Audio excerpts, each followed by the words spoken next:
Bapak Ibu yang Tuhan kasihi, kita akan memasuki renungan kebaktian rumah tangga pada saat ini. Saya mengajak kita untuk bersatu hati dalam doa. Mari kita berdoa. Bapa yang Maha Kasih, yang kami muliakan di dalam nama Anak-Mu Yesus Kristus, pada kesempatan ini ya Tuhan, sungguh kami bersyukur karena kebaikan yang Tuhan anugerahkan kepada kami. Beristimewa ketika Tuhan memberikan kesempatan bagi kami untuk bersama-sama beribadah. Tibalah saatnya bagi kami untuk merenungkan firman-Mu. Kami percaya Tuhan Maha Baik, Kau akan menghadirkan Roh Kudus-Mu untuk menolong kami. Dalam nama Tuhan Yesus Kristus kami berdoa. Amin. Bapak Ibu saudara-saudara yang Tuhan kasih, mari kita merenungkan firman Tuhan. Dan saat ini kita akan ambil dari perjanjian baru, yaitu 2 Korintus 5 ayat 6 sampai 17. Demikian firman Tuhan. Maka oleh karena itu hati kami senantiasa tabah, meskipun kami sadar bahwa selama kami mendiami tubuh ini, kami masih jauh dari Tuhan. Sebab hidup kami ini adalah hidup karena percaya, bukan karena melihat. Tetapi hati kami tabah, dan terlebih suka kami beralih dari tubuh ini untuk menetap pada Tuhan. Sebab itu juga kami berusaha, baik kami diam di dalam tubuh ini maupun kami diam di luarnya, supaya kami berkenan kepadanya. Sebab kita semua harus menghadapi tahta pengadilan Kristus, supaya setiap orang memperoleh apa yang patut diterimanya, sesuai dengan yang dilakukannya dalam hidupnya ini, baik ataupun jahat. Kami tahu apa artinya takut akan Tuhan. Karena itu kami berusaha meyakinkan orang. Bagi Allah, hati kami nyata dengan terang, dan aku harap hati kami nyata juga demikian bagi pertimbangan kamu. Dengan ini kami tidak berusaha memuji-muji diri kami sekali lagi kepada kamu, tetapi kami mau memberi kesempatan kepada kamu untuk memegahkan kami, supaya kamu dapat menghadapi orang-orang yang bermegah karena hal-hal lahiriah dan bukan batiniah.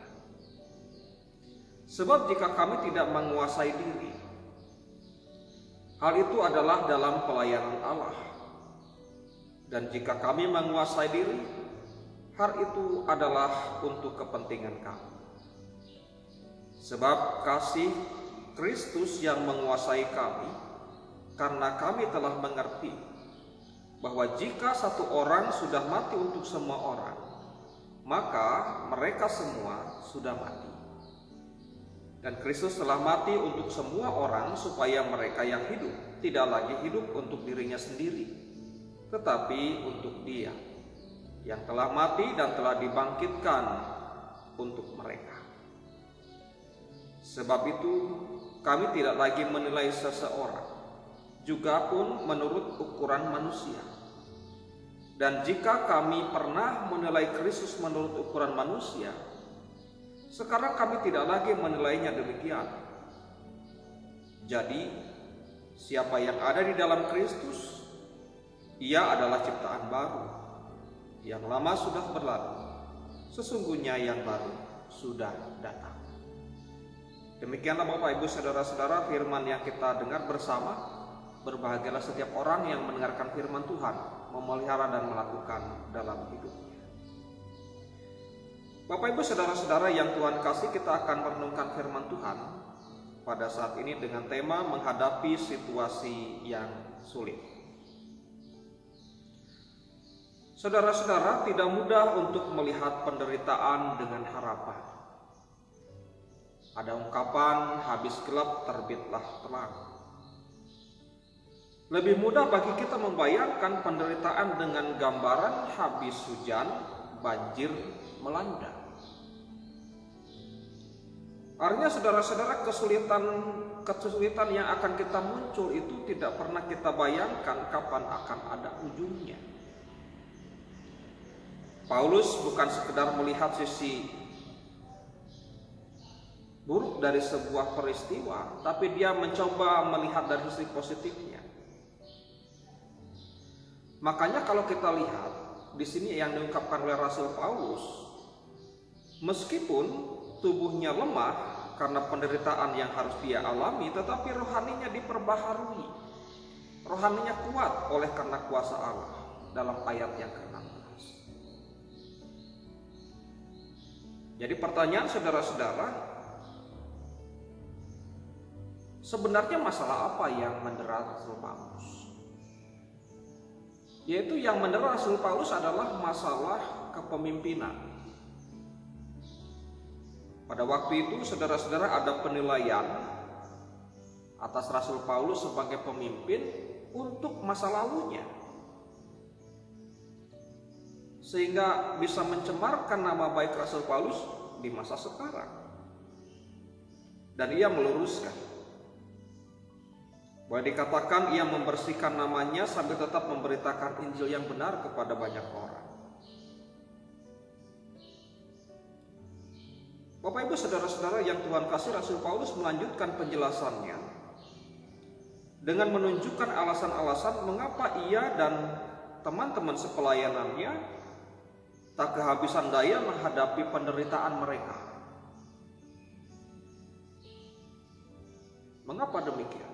Karena di balik setiap penderitaan, Rasul Paulus memahami ada harapan, ada keinginan, ada keyakinan mereka akan kebahagiaan setelah penderitaan itu hilang,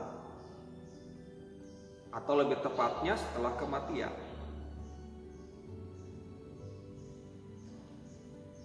Nah, Bapak Ibu saudara-saudara yang Tuhan kasih, Rasul Paulus menjelaskan bahwa dalam kondisi apapun yang dihadapi oleh setiap manusia, sebagai orang yang percaya kepada Kristus seharusnya memiliki sikap yang tabah. Sebab hanya dengan ketabahan maka hidup kita sebagai orang yang percaya kepada Kristus berproses untuk terus berkenan di hadapan Tuhan.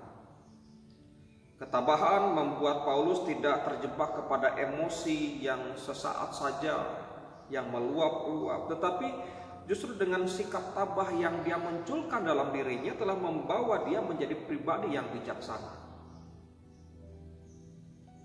Ketabahan ini menjadi kunci bagi Paulus untuk berrekonsiliasi sekaligus berefleksi tentang kehidupan berimannya kepada Kristus. Bapak Ibu saudara-saudara yang Tuhan kasih, Paulus mengajarkan kepada banyak orang bahwa sesungguhnya saudara-saudara yang Tuhan kasih, semua orang mampu berada dalam posisi yang lebih baik. Dan kita harus belajar untuk melihat seseorang itu secara utuh. Menilai seseorang itu secara utuh. Ambil contoh Bapak Ibu saudara-saudara, ketika Rasul Paulus mengatakan, dulu aku menilai Kristus demikian menurut ukuran manusia. Dan itulah yang kemudian dikatakan tadi bisa melakukan sebuah kesalahan. Dan ternyata setelah dia mengikut Kristus, mengenal Kristus secara utuh, maka dia mengatakan penilaianku sekarang bukan penilaian secara manusiawi lagi, tetapi penilaian secara utuh yang dimana Yesus itu adalah Tuhan. Disinilah Paulus mengungkapkan penilaian ukuran manusia harusnya ditinggalkan, sebab apa yang menjadi ukuran kita belum tentu sama dengan ukuran Tuhan. Nah, Bapak Ibu saudara-saudara yang Tuhan kasih, setiap orang, baik mereka yang percaya kepada Kristus maupun belum percaya, diajak untuk tidak menilai berdasarkan ukurannya sendiri. Ini penting Bapak Ibu saudara-saudara, agar hidup kita benar-benar bisa menerima orang lain seutuhnya. bahwa seseorang ada masa lalunya, yang mungkin masa lalu yang gelap. Tetapi ketika saudara-saudara yang Tuhan kasih, kita menilai masa sekarang, lakukanlah itu, bukan melihat masa lalu. Apalah artinya manusia jika sistem penilaian demikian diberlakukan oleh Tuhan. Masa lalu manusia diperhitungkan untuk kehidupan masa depannya. Saya yakin tidak ada seorang manusia pun yang selamat. Tetapi baiklah saudara-saudara yang Tuhan kasih, cara pandang yang tepat itu akan menyebabkan kita keluar dari kesulitan, siap menghadapi apapun penderitaan yang ada di dalam kehidupan kita. Ada sinergi, ada solusi sehingga semua bisa teratasi dengan baik. Nah, Bapak Ibu saudara-saudara yang Tuhan kasih, terlebih di masa-masa pandemik yang kita alami saat ini. Bagaimana kita mengalami kesulitan yang luar biasa. Ke gereja sudah susah, beraktivitas susah, bersosialisasi dibatasi. Tapi baiklah, bercermin dari apa yang disampaikan Rasul Paulus bahwa dalam menghadapi situasi sulit seperti ini, tunjukkan sikap sabar dalam diri kita.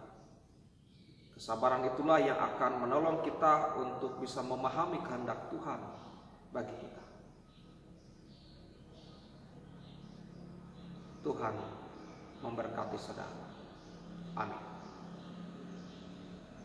Bapak Ibu saudara-saudara yang Tuhan kasih, saya mengajak kita untuk berdoa syafaat, kemudian nanti kita akan akhiri dengan mengucapkan doa Bapa kami. Mari kita berdoa. Terpujilah Allah Bapa yang kekal di dalam nama Tuhan Yesus Kristus. Saat ini kami sudah belajar tentang arti dari menghadapi kesulitan. Rasul Paulus menyatakan bahwa kesulitan itu harus dihadapi dengan kesabaran. Sebab dengan kesabaran maka ada pengharapan. Di balik pengharapan selalu ada solusi. Sebab kuasa Tuhan bekerja di sana. Terlebih ya Bapa, saat ini kami berdoa bagi kehidupan keluarga kami masing-masing. Banyak kesulitan yang kami hadapi. Terlebih ketika anak-anak kami mulai bertumbuh, Tuhan yang akan menolong mereka agar kehidupan mereka semakin hari semakin baik. Baik secara iman, secara sosial, maupun secara pekerjaan atau studi. Kami juga berdoa ya Tuhan untuk setiap orang tua kami, berkatilah mereka, kasih mereka. Damai sejahtera Tuhan selalu hadir bersama dengan mereka.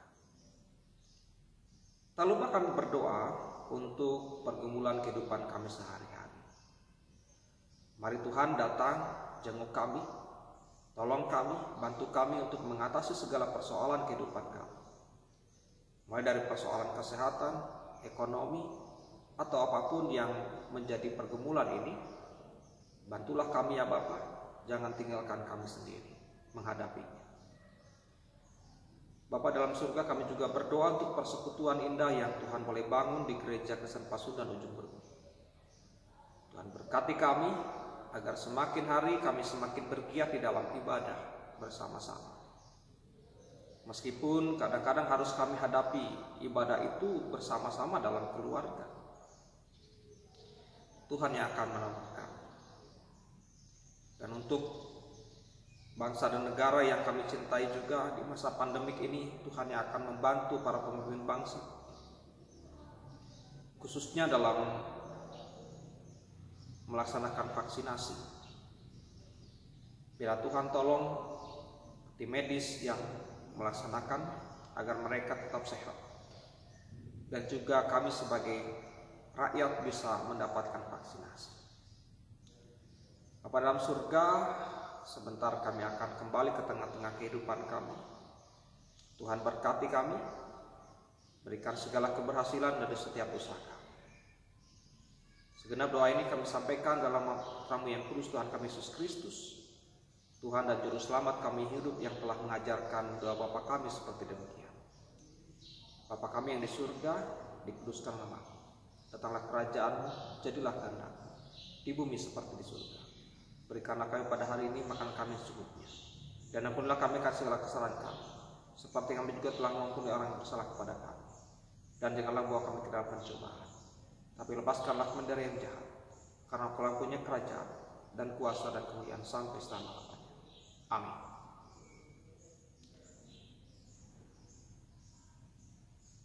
Jemaat Tuhan, mari kita menerima berkat Tuhan. Kiranya kasih dan sejahtera dari Allah Bapa, Putra dan Roh Kudus menyertai kehidupan saudara sekalian saat ini sampai selama-lamanya. Amin.